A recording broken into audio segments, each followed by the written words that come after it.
Welcome and thank you for joining me for this installment of You Don't Need a Business Plan to Secure a Financing Solution for Your Business, brought to you by Constructive Online Learning.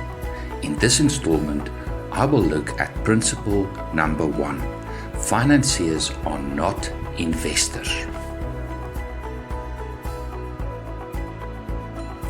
I meet with entrepreneurs who tell me that they need funding for their business. When I ask them what they mean by funding, it quickly becomes apparent to me that to many entrepreneurs, the term funding can mean either a financial institution agreeing to a loan or an investor agreeing to provide capital. The word funding is used as though there is no difference. This is simply not true. I don't like the use of this word funding. Financiers and investors differ in the way they think of businesses.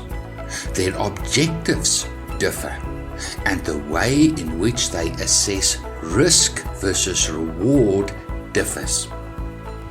Consequently, the approach an entrepreneur needs to take when aiming to secure a financing solution from a financier differs very much to the approach an entrepreneur needs to take when aiming to attract an investor.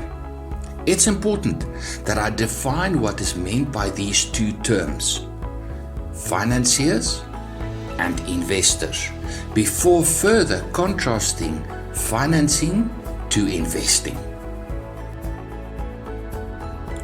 What is financing? Two parties enter into a loan agreement where one party, usually a bank or private financier, agree to provide money in the form of a loan to another party, usually a business, over a predetermined loan term at a predetermined cost expressed as interest earned by the lender and calculated by way of a fixed or variable rate of interest. The borrower agrees to repay the loan by way of regular loan repayments over the agreed term of the loan. Often, the lender insists that the borrower provide collateral of sufficient value that the lender may attach in the event of the borrower defaulting on the terms of the loan agreement. The lender may also insist that the representatives of the borrower, usually the company directors, accept personal liability for the debt of the business by way of personal surety. What is private equity investing? A business needs capital to expand its operations. An investor agrees to invest money in the business, and in doing so, the investor obtains an ownership interest in the business in the form of a percentage equity stake or shareholding. The relationship amongst co-owners or shareholders of the business is governed by the shareholder agreement and by the Companies Act. The investor becomes a co-owner of the business and as such obtains the right to share in the profits of the business when dividends are declared. Furthermore, the investor and now co-owner has a right to information pertaining to the business and may also have the right, depending on the shareholder agreement, to participate in the decision-making processes within the business. Legislation prescribes that when owners of a business seek to dispose of their interest in the business, that such shareholders should attempt to sell their interest in the business to the remaining shareholders in the first instance, failing which the shareholder may seek to dispose of his interest in the business to external parties. Let us first look at how the financiers assess risk versus return. Retail and commercial banks are financiers that provide a variety of services, including transactional banking to their clients, as well as providing diverse types of financing solutions to both individuals and businesses. But where do banks get the money from to lend to borrowers? Banks get money from depositors, individuals and businesses that deposit their monies with a bank. Those depositors put their faith in the bank to keep their money safe. Deposit-taking institutions are subject to strict legislation that aims to ensure the security of those deposits. Banks also access money from the central bank. The South African Reserve Bank lend money to commercial banks. Commercial banks pay for this loan in interest calculated by way of the repo rate. The responsibility banks have to their depositors is the main reasons for banks adopting a risk-averse posture to lending. What banks aim at when extending a loan is to secure the capital and earn interest on the capital. The bank needs to earn sufficient interest on the capital it lends to borrowers to not only cover the cost of the capital, but also to leave the bank with a profit or margin. The bank has no interest in capital appreciation. The bank does not care about the value of or the appreciation in the value of the business borrowing the money. The most important thing that the bank wants to know is that the borrowing business can service the debt. Proving cash flow is everything to the bank. Let us now look at how the investor assess risk versus return. Investors seek a real return on their investment. A real return on investment is an inflation-beating return. Investors seek a return on investment that comprises of both capital appreciation and income. In contrast, financiers seek to secure the original capital borrowed to the lender plus interest at an acceptable rate. Investors compose an investment portfolio from a diverse universe of asset classes, including listed and unlisted equities, commercial, industrial, agricultural, retail and residential properties, fixed interest securities including government and corporate bonds, and cash. Investors may make a capital gain or loss by trading in equities, property and fixed interest securities. Equity investments generate income for the investor in the form of dividends. Property investments generates income for the investor in the form of rental income. Fixed interest securities and cash investments generate income for the investor in the form of interest earned. Investors seek to manage risk and will diversify their investment portfolio amongst different asset classes. The composition of the portfolio reflects the investor's particular appetite for risk. Historically, equities provide the highest rate of return at the highest level of risk, followed by property, then fixed interest securities, and lastly, cash.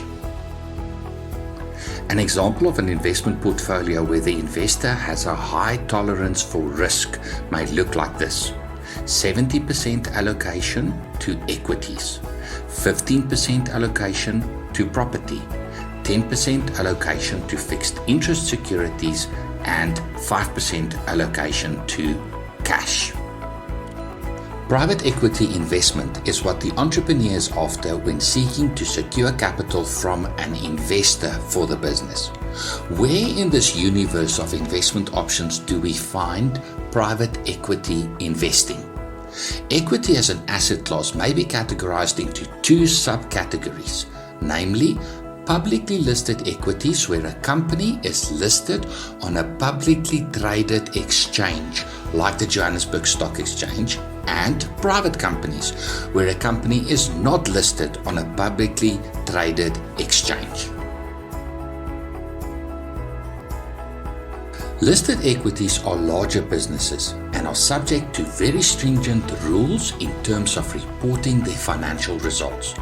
These businesses report their financial results to the public on an annual basis. Private equity companies range from zero-value startups to established high-value private companies. These companies are subject to similar rules when it comes to accounting for their financial results, but their results remain private. Publicly listed companies are mostly well-diversified businesses with substantial resources and able to attract the best talent. Private companies, in contrast, are often specialized businesses with limited resources. Trading in publicly listed entities takes place on an exchange, where investors can invest and divest readily.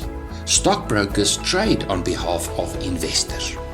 Liquidity is much more of a problem for investors wanting to invest or divest from a private company.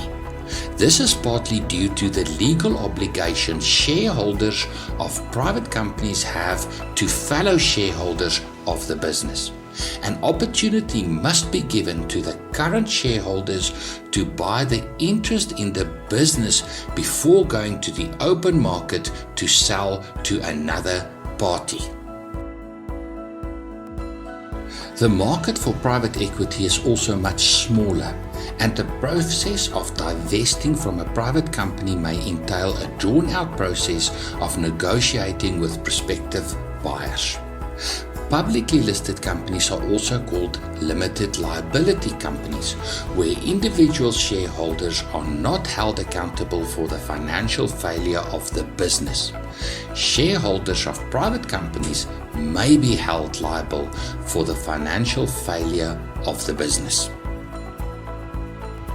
For the purpose of this discussion, the major difference from an investor's perspective relate to how the investor assesses the value of the specific company on an ongoing basis. Financial reporting for publicly listed entities is readily available and is generally accepted as credible. The same cannot be said for private companies. Investors in private equity need to have a deep understanding of how the business is being managed and how financial results will be reported to shareholders. Consequently, private equity investment is seen as higher risk than public equity investing. Investors seeking private equity investment opportunities are therefore looking for opportunities that offer good prospects for high investment returns. Entrepreneurs seeking an investor competes with a universe of investment options available to investors, including a plethora of similarly desperate entrepreneurs competing for the attention of the same investors. Imagine sitting behind the wheel of a vehicle.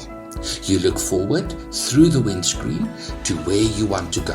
And if you are a good driver, you will also keep an eye on the rear view mirror to see what is going on behind you. Financiers have a rear view mirror bias. They do look forward to what prospects your business have of successfully keeping to the terms of the loan agreement. But they use the past, and more specifically the results of the past at one point in time to predict the future. This rear-view mirror bias makes it hard for startup businesses with no track record of success and businesses with a poor track record of success to secure financing solutions. Conversely, a good track record of financial success makes it easy to secure a financing solution for your business. Investors have a windscreen bias. They look to the future to assess the prospects of the value of their investment in the business appreciating. Investors do look at the past, but their bias is toward the future. In summary then, financiers have a rear-view mirror bias, looking backward, assessing risk versus reward based on historical data at one point in time, whereas investors have a windscreen bias, looking forward, assessing risk versus reward on both historical data and on ongoing reporting. Financiers are not interested in capital appreciation, only capital security, and then want interest income on top of the loan amount that they lend to borrowers. Whereas investors are focused on capital appreciation. The value of their investment in the business must appreciate, with income as a secondary concern. Financiers don't require an ownership interest in the business but wants collateral as security, whereas investors want an ownership interest in the business in exchange for the capital invested. Financiers has little interest in the ongoing management of the business. The financier just wants the business to keep to the terms of the loan agreement, whereas investors want a say in the ongoing management of the business. Financiers are risk averse. They want a low risk opportunity, whereas investors can tolerate high risk for high rewards. Thank you for listening. I trust you found the content informative. For more videos like this, please visit the Constructum online learning channel on YouTube. And don't forget to subscribe. Good luck with your business.